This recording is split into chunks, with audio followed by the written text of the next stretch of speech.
नांदणी superfast news, घटना तुमची, बातमी आमची। डोंगरी विभागात खटाव तालुक्याचा समावेश आहे किंवा कसे याचा खुलासा मागणारे तहसीलदार यांना निवेदन।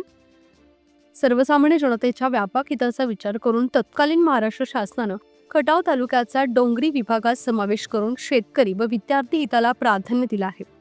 यामुळे विविध विकास कामांचे विद्यार्थी वर्गास भरपूर सोयी सुविधा मिळत आहेत।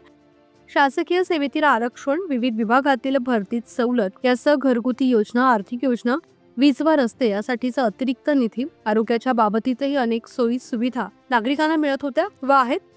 मात्र नुकताच शासन निर्णय होऊन डोंगरी विभागातून खटाव तालुक्याला वगळले असल्याच्या बातम्या वृत्तपत्रातून येत आहेत। त्यामुळे खटाव तालुक्यातील तमामच जनता भयभीत झाली असून झकरी व्यापारी, विद्यार्थी वर्गासह सुशिक्षित व तरुण वर्गात संभ्रमाचं वातावरण निर्माण झालं असून तालुक्यात संतापाची लाट निर्माण झाली आहे।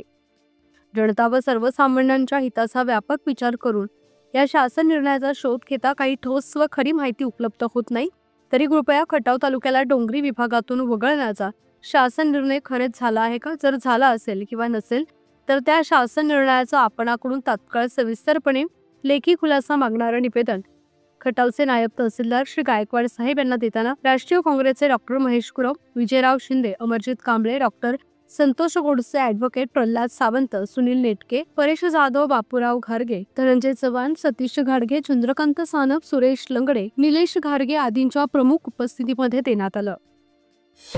आपल्या हक्काचं रोखठोक भूमिका मांडणारं आपलं न्यूज चॅनल नांदणी सुपरफास्ट न्यूज, घटना तुमची, बातमी आमची।